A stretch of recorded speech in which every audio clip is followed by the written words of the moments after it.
Antes de qualquer coisa, subscreva no canal e ative o sino das notificações.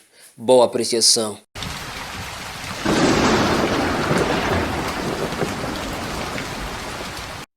Então, eu tenho observado também que muitas pessoas percebem a meditação como uma autêntica inatividade. As pessoas pensam que se tu começares a meditar, logo perguntam, então, estás mais calmo, estás mais sereno, não reage, não age. A passo que eu acho que é o contrário, a meditação é a mais pura ação, né? É a mais pura resposta à situação atual. É Como uma nós. rebeldia, né? Eu amo essa palavra. Eu realmente amo essa palavra, embora ela tenha sido muito, muito criminalizada, né? O rebelde. Sim. Sim. Então, e depois, conhecendo métodos, práticas de meditação e tentando entender que a meditação é justamente uma forma natural de se viver com autenticidade, com verdade, com o mais doloroso na meditação, na minha opinião, tem sido a sinceridade, olhar para mim, olhar para si e perguntar para mim, essa ação tem verdade nela? Essa ação é autêntica? A pergunta que eu faço, ela é sincera ou é só para parecer que eu sou um pouco inteligente ou é para parecer que eu sou um pouco ingênuo? Porque o meu ego, ele fica feliz quando é elogiado, fica triste quando é criticado, mas se a crítica aumentar, me acostumo com a crítica e fico feliz quando me criticam, porque assim o meu nome está em evidência. É um jogo muito complicado. Então, o mestre conseguiria nos explicar em linguagem simples, como se fosse para uma criança, o que é meditação, além das explicações que já recebemos do Senhor, que é privilegiar o sentir, mas essa complexidade do ego, da relação entre a personalidade e o ser, a confusão que nós fazemos com a interpretação do ser e a observação do ser e a interpretação da personalidade, e tudo isso, na minha opinião, tem criado todas essas guerras. Abrindo um parênteses, quando eu vou ficar em frente à TV e vou criticar duramente um grupo terrorista, e sem perceber que em mim eu tenho todo esse terror também, mas porque eu estou em frente a uma plateia, estou em frente à minha mulher, estou em frente ao meu filho, estou em frente ao meu amigo, eu critico com o mais belo discurso, com as mais belas justificações e com os mais belos embasamentos intelectuais, deplorar, identificando uma ação deplorável, mas lá dentro existe uma grande sujeira numa escala interna. E, na minha opinião, o terrorismo, as guerras, são as guerras internas que se expandiram em larga escala. Então, se eu estiver errado, por favor, me corrija. Se a minha abordagem estiver equivocada, por favor, me ajude a compreender.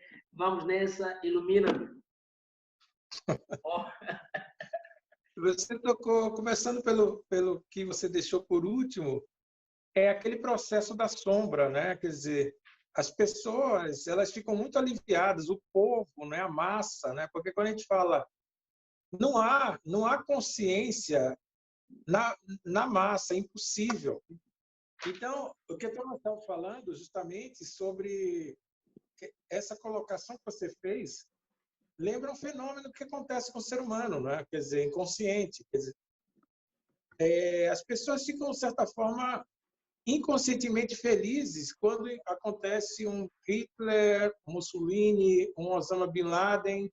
Por que eu estou falando isso? Porque a gente chama isso do sorvedouro da sombra. Esses seres, eles criam a situação no homem, vamos chamar comum, dizer, eu não sou tão ruim assim, olha só, olha esses aí são ruins, esses aí são, nossa, esses aí são horríveis, é terrível. Então, há uma questão da pessoa ela ficar nessa questão do sorvedouro da sombra e na sua inconsciência, na narcose, e justamente, claro, isso leva a um alinhamento que menos ainda ela vai olhar para o pouco que olha para si. Porque, olha, eu não faço nada demais, eu só eu só matei 3 pessoas. Aquele ali matou 3.000. Nossa, então não é nada.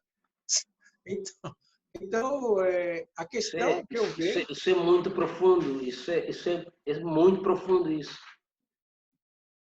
É uma visão totalmente diferente que o trabalho interno convida, que quando eu trabalho, como você bem estava dizendo, quando nós olhamos para nossas falhas, nossos erros, e naturalmente nós temos também, porque nós estamos numa escola, que é esse planeta Terra, e também a tensão gerada para só acertar e ser bom também leva para um lugar que não é consciência.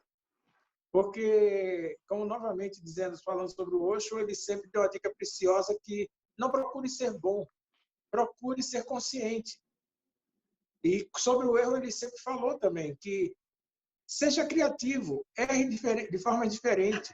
Agora, se você fica repetindo o erro, aí é burrice. É verdade, você já viu que errou. Que aquilo não foi bom para você e para muitos seres.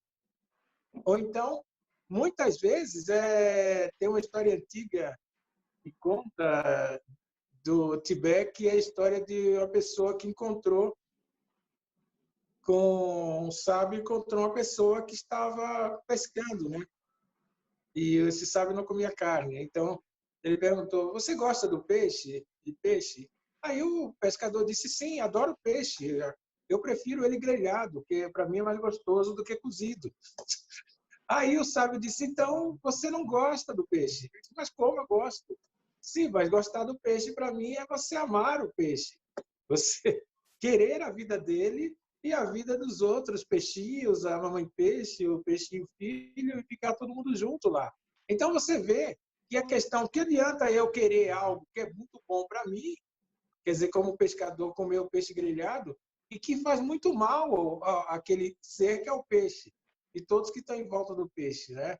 Então, essa questão de quando nós vamos olhando à luz da meditação, que às vezes eu tô realmente muito satisfeito com certas coisas, mas será que essas coisas não são coisas que criam dor, sofrimento e morte para outros seres, né? Então, quando se começa a rever isso, e aí a questão que cada vez mais você mergulha no processo meditativo, você vai se autorresponsabilizando, que como você mesmo disse, e é verdade, quando eu vejo que eu tenho a ver com aquele conflito que está acontecendo a milhares de quilômetros de distância. Ah, mas como assim? Você está aqui, eles estão lá. Sim, mas o que é que tem dentro de mim que eu preciso curar para, a partir daí, não ser conivente e não participar com essa energia destrutiva, inconsciente, irracional, né? Então, justamente, quais as nossas atitudes no cotidiano, porque, como eu digo, não precisa ir longe. Essa pandemia até está mostrando isso, né? Pessoas estão ficando na mesma casa e estão vivendo muito bem, como nunca viveram. Pessoas estão ficando na mesma casa e estão querendo se separar. Casais querendo se divorciar porque não aguentam mais. Não aguentam mais porque havia distrações no meio da relação. O trabalho, o esporte, o clube, mesmas dificuldades. Então, quando se está um olhando nos olhos do outro, entre 4 paredes, não dá para escapar.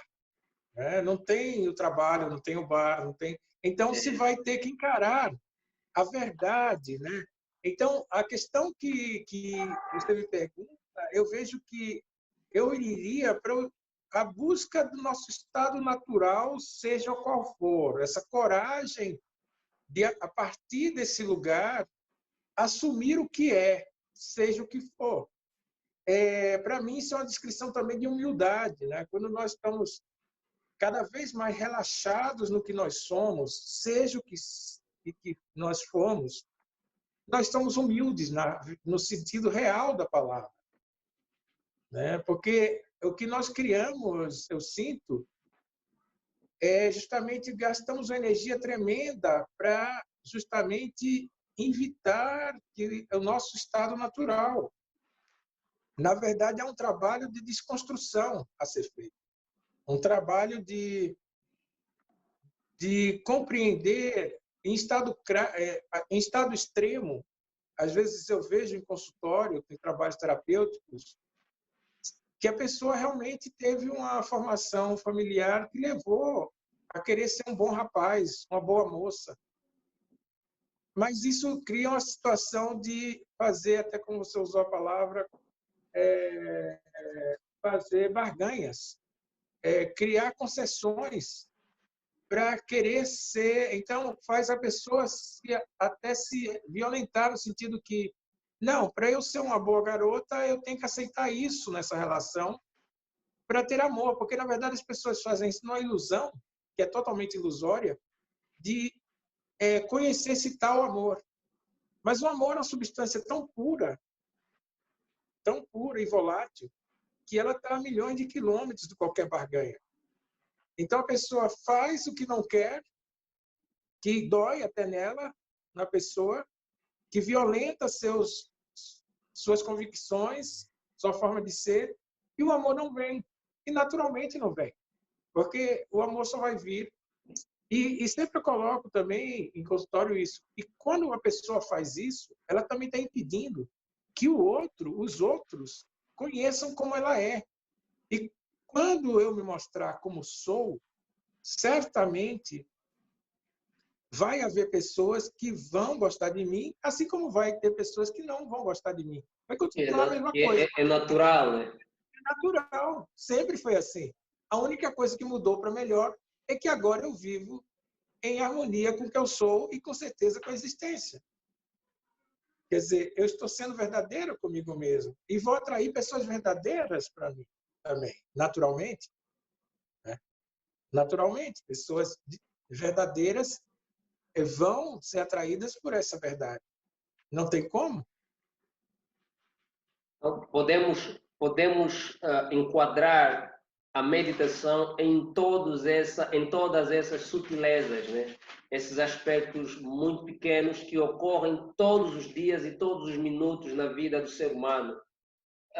Uma questão que ficou em aberta, estava envolvida naquela questão, e por ela ser muito extensa, acho que não sei se já me respondeu e não percebi, é sobre essa questão da meditação ter sido encarada até hoje como a não ação, deixa rolar, bate-me na direita, eu entrego-te à esquerda, essas coisas todas, e que eu acho que a meditação é a mais pura ação, é a mais pura Sim, resposta. sim. Qual é o comentário de alguém que já pratica isso há anos e praticamente é o teu estado de vida, né? Eu vejo, essa pergunta é importante ser respondida, porque o que acontece é que nós estamos num planeta com bilhões de pessoas. Na verdade, o potencial de termos bilhões de Budas, porque cada ser é único. Cada ser é único. Né? Eu sempre brinco com a questão do fanzine. Né? A pessoa que tem a questão da obsessão, vamos dizer, por um ídolo, por um superstar, um popstar, ela quer se vestir como um popstar, quer falar como um popstar, usa roupas que ele usa. Na verdade, o fanzine é uma caricatura de alguém que quer sentar numa cadeira que já está ocupada. Né? Então, há uma cadeira para aquele ser. Se ele flui assim, ele é assim, que bom para ele. Agora, se ele pode me dar exemplos, até a mesma coisa em relação aos mestres. Os mestres não querem que a gente seja eles, porque eles já são. Já está aí, já tiveram Jesus, Buda, Mohammed, Osho, já todos eles já são em plenitude. Eles podem ser guru, é uma palavra que é aquele que leva a luz, né? Ele pode ser um luzeiro que auxilia a me orientar para o meu caminho, para a minha luz interna, um espelho para o meu mestre interno, né? Para o meu self. Então, muitas pessoas se perdem também nesse caminho, como você sabe, né? De querer imitar o outro, seja o outro, o ídolo, seja ele o mestre espiritual, ele está indo para fora. Tem uma frase no Zen no Zen budismo, que é muito conhecida, que diz: se você encontrar Buda, mate-o. Essa frase é muito mal compreendida, né? Porque parece uma frase muito agressiva, mas o que o Zen está dizendo é que não deixe nem Buda tirar você do seu caminho, do seu Dharma. Então, a questão que eu vejo é que quando cada vez mais eu sou o Kadira, porque eu nasci para ser o Kadira, então eu vou ser perigoso. Aí sim, eu digo que eu vou ser perigoso, ao contrário, perigoso porque as pessoas, como você diz, você já notou que pessoas que morreram ontem, como John Lennon era uma pessoa super evolucionária. Aí ele morreu há pouco tempo, relativamente, né, uns décadas atrás.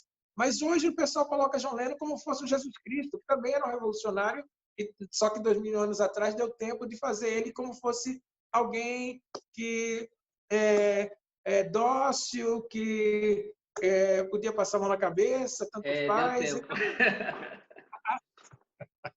A sociedade, ela cria essa questão, ela cria uma situação de colocar certas pessoas que eram vivas e totalmente iluminadas numa situação que elas querem colocar como docilidade. Então, elas fazem isso em relação à meditação. A meditação não é para dormir, a meditação é para acordar. Quando você está acordado, você incomoda. Você incomoda por um motivo só. Porque você vai ser original. Você vai ser criativo. Você vai viver o momento. E não vai ficar em cima de protocolos e regras, porque você vive o momento. E daí, Então, então, perdão, pode continuar. não, essa é a questão, justamente. Então, algo que acorda, ela é uma das frases que eu gosto mais de Jesus, que sobrou de todos os cortes que fizeram nos evangelhos, é a questão que ele diz: eles acham que eu vim trazer a paz, mas eu vim trazer o fogo. E como eu quero que ele arda. É justamente isso. Ele veio trazer algo que acorda. E não. E hoje eu vejo, eu já tive em grupos de meditação, imersões que eu faço periodicamente, até no Ponto de Luz, campos de meditação, eu me defrontei já com jovens que usam, hoje está muito em voga, aplicativos, né, de meditação, que, na verdade, eles tinham um erro crasso. Eles usavam o aplicativo para relaxar e dormir. Eu digo, Sim. gente, isso não é um sonífero. As pessoas realmente já me abordaram também. Olha, dá-me uma dica de meditação para dormir melhor, uma dica de meditação para. Então, o pessoal tem a meditação como relaxamento, até porque vende-se muito esse produto pela internet, né? Que é para relaxamento, aproveitando-se, mais uma vez, uma projeção do mundo Sim, que estamos a viver extremamente agitado. E sim. quando fazemos, por exemplo, meditação ativa, que nos deixa tremendamente cansado e Sim. alerta, acordado, aí nós já batemos de frente com esse, vamos chamar de sistema, desse padrão de meditação que é simplesmente ficar ali, aquele fingimento de olhar os pensamentos, porque ninguém faz isso, ficam ir para a praia e dizer assim, olha, vou agora meditar, vou para a praia e vou observar as ondas. Não, você não fica a observar as ondas, fica aí a aproveitar o ambiente bom, belo, bonito e a curtir os Sim, pensamentos. Mas sim, eu sempre gostaria de que, aí é minha pretensão, né, e talvez a minha vaidade, né, eu gostaria que as pessoas percebessem que a meditação é a mais pura vivacidade. É você, até num confronto físico com alguém, aproveitar para dispensar uma energia ali e depois daquele confronto ficar realmente tudo bem, que não é, e que as coisas realmente passaram.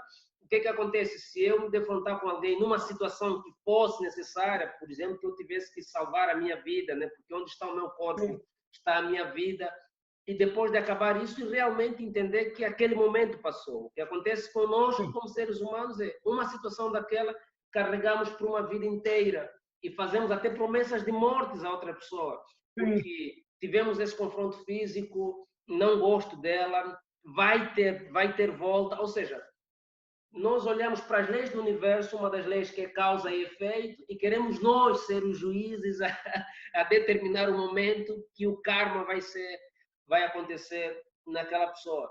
E depois tem as frases que já viraram clichês, né? Deixa andar, deixa ir, deixa ser e tudo mais. Eu não reprovo nada. O meu medo é quando eu, Irameque, levo milhares de segundos para tentar entender uma frase como essa, e eu vejo pessoas que leram num post de Facebook e já compreenderam. Ou eu sou idiota demais, ou porque eu acho que nos falta um pouco de sinceridade em olhar para a meditação. Eu acho que nós precisamos de um pouco de seriedade, ou seja, é seriedade e sinceridade olhar para essa coisa que se chama meditação. O mestre Kadira é testemunha que, depois de conhecê-lo, depois de ter me dado até muitas dicas de meditação, até hoje eu questiono para que me fale de meditação. Eu estou sempre a aprender, né? O que é isso de meditação. O que é isso? Quando às vezes sento 10, 20 minutos e sinto, olha, hoje senti que a minha mente cheguei nisso, senti o ponto e tal, e eu depois rio de mim quando vou olhando mais uma viagem do meu ego e tudo mais, porque o ego depois vai ler alguma coisa sobre meditação, dando exemplo, eu vou ler que a meditação vai me trazer um relaxamento, vai fazer com que eu seja mais calmo. Então, a fim de uma semana de meditação, eu me proponho a ser mais calmo através da informação que recebi e vou depois testemunhar que aquele é o efeito da meditação. Eu tenho me debatido muito com isso. E tenho tentado fazer da minha vida uma meditação, não tentando me culpar dos meus erros. E, para ser sincero, hoje em dia, eu consigo olhar para mim como uma pessoa extremamente complexa, muito difícil de encarar-me e dizer assim, como eu sou capaz de fazer de criar essas barganhas para mim mesmo, como eu sou capaz de ser tão exigente e ao mesmo tempo tão falso comigo mesmo. Tem que haver essa proeza.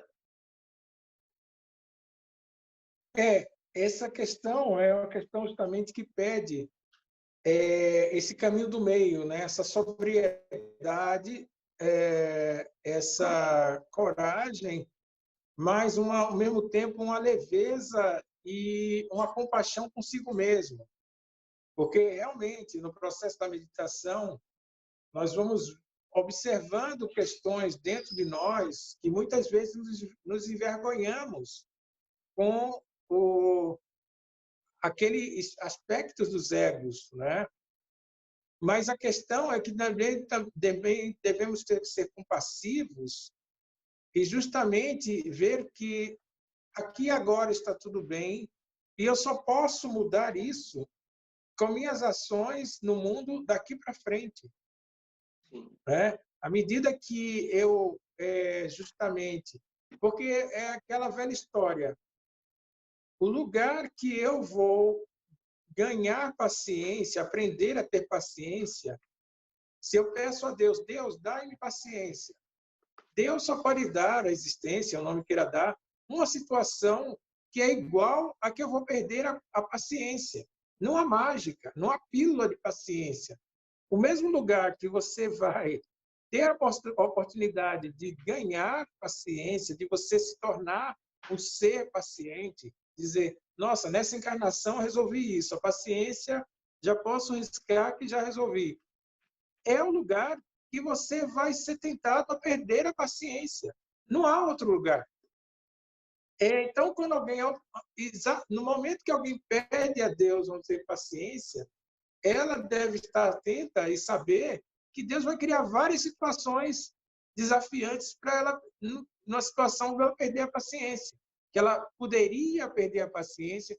Então, a grande mudança vai ser que aquela situação corriqueira, que eu poderia perder a paciência, de repente eu acho dentro de mim outro caminho. E simplesmente estou presente naquela situação e estou paciente. E aí você entra em outro estado. Maravilha. É isso, aliás, que Jesus queria dizer, que é outra parte que é muito mal compreendida, até você citou indiretamente, de dar a outra face. E o que ele falou não é uma questão de ser uma vaquinha de presépio, como diz no Brasil, ou ser totalmente passivo. Mas o que ele falou de se derem uma tapa com a face, na face esquerda, dê à direita, é que você não deve ser reagente. Você não deve ser reagente. Então, se você vai, nessa história dele, dar um murro na pessoa, mas você vai dar consciente, então, melhor do que você ser inconsciente. Então, a questão que ele levanta nessa história, seja consciente, não seja reagente. Aliás, você muito bom. citou a questão da arte marcial. A arte marcial em si, como você sabe, pratica, ele, na verdade, é um caminho meditativo. É a meditação em ação, né? Os verdadeiros mestres de artes marciais, eles são mestres da atenção plena, porque quando você está presente em movimento e lidando, na verdade, com a luta interna, né? Uma luta com sua raiva. Então, os grandes, eu sempre digo, para mim, pessoas como Anderson Silva, Bruce Lee, eles, na verdade, só podiam perder para ele mesmo. Quer dizer, é uma luta com eles mesmo. É. Então, essa é a visão que eu trago.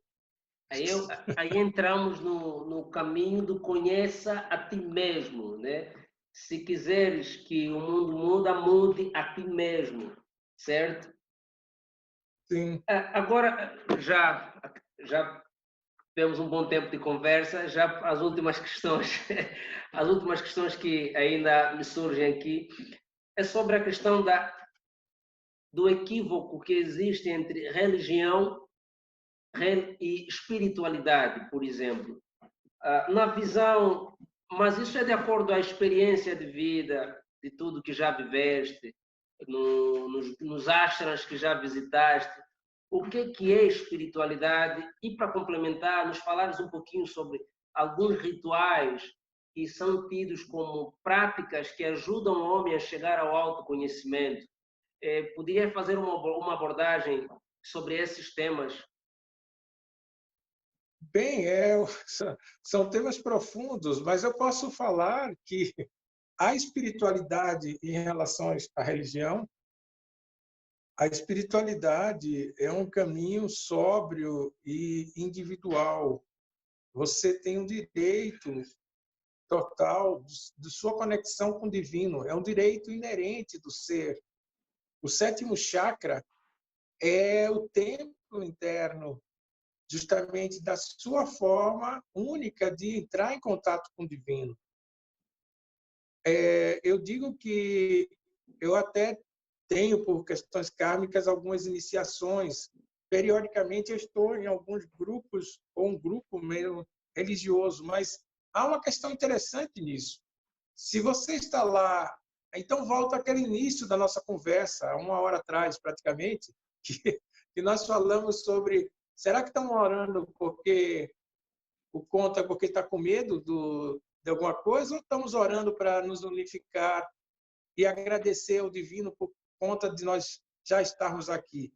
É a questão que é muito uma questão, novamente, do fórum íntimo.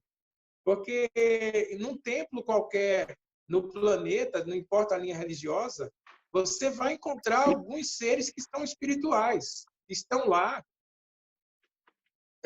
em total conexão com o divino, dentro e utilizando aquele templo, aquelas orações, aquelas mantras, ou aquela meditação, aquela atmosfera, às vezes secular daquele lugar, para isso. Isso é belíssimo.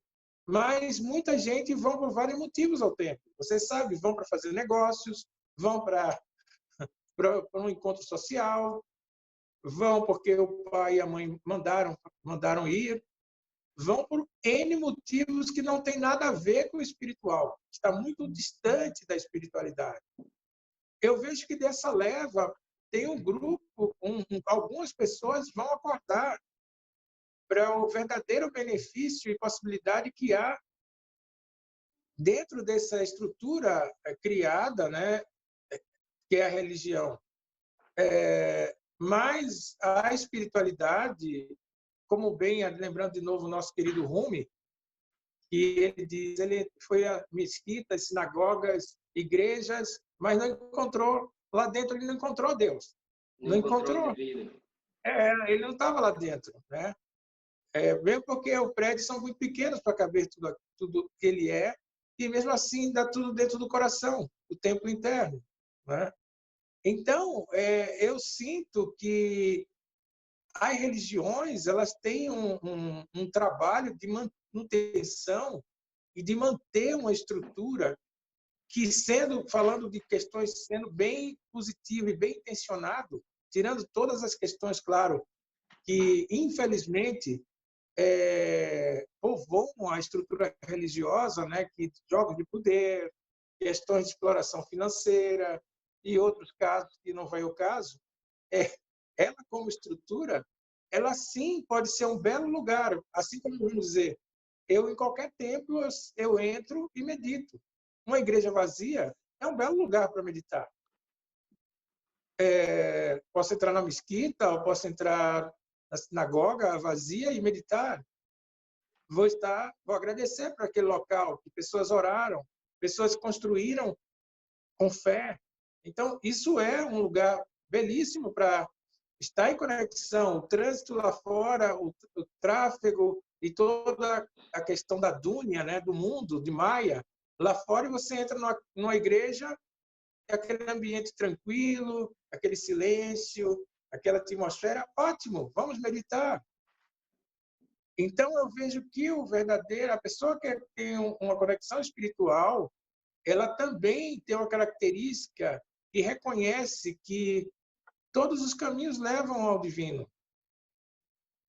Eu Que fiz essa tudo é um. pergunta, eu fiz essa pergunta porque há muito que se fala sobre nós africanos, principalmente, relacionada a religiões africanas e alguns historiadores conseguiram esclarecer isso muito bem, que o homem africano não trouxe religiões, ele trouxe algo muito mais, que se chama espiritualidade. E é um ponto que eu tenho tentado explorar muito, porque a espiritualidade, na minha visão, é isso, né? É a conexão com o mundo imaterial. É uma volta de 360 graus dividido em 180, material e outros 180 espiritual. E na minha visão, o homem só conseguirá ser um homem desfragmentado se estiver equilibrado dentro destes dois campos. Então, essa compreensão. E eu, desde já, agradeço muito a disponibilidade, principalmente, e toda a garra que tens dado a esse trabalho que tem sido até hoje de graça, sem esperar, sem cobrar remuneração. Nós só temos tentado compartilhar algumas gotas de luz para os nossos irmãos, aquilo que provavelmente demoramos muito a encontrar, encontramos à distância de um clique na internet. Então, temos tentado, no mundo novo de hoje, das tecnologias, trazer um pouquinho de conteúdo diferenciado. Então, esse tem sido o trabalho do TPSM, mestre. Olha, eu agradeço. Você sabe que eu sou um fã do seu trabalho e sempre vai ter meu apoio.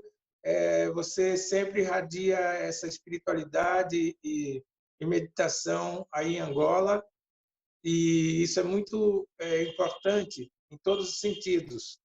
E pode contar comigo nessa jornada. Sim, e que agora que os trabalhos e os seus atendimentos online têm estado em voga, o vídeo vai para o ar, vai para o YouTube. Pode falar como as pessoas podem te encontrar online para os teus trabalhos e para atendimentos Exato, pode. online? Elas podem encontrar comigo, tanto eu tenho um WhatsApp, né, que aqui o prefixo, até mesmo para Angola, é mais 55, né, 11 993130730.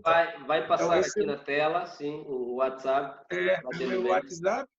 E também você pode falar comigo tanto pelo Instagram, que é Elias Cadira, e também pelo Facebook, você encontra como Elias Cadira. Nas mídias sociais é possível entrar em contato comigo, né? E o que eu tenho notado realmente que todos esses anos que eu venho trabalhado internamente, a questão de compartilhar com as pessoas que querem entrar em contato com o trabalho é enriquecedor, não só para as pessoas, mas para o meu desenvolvimento interno.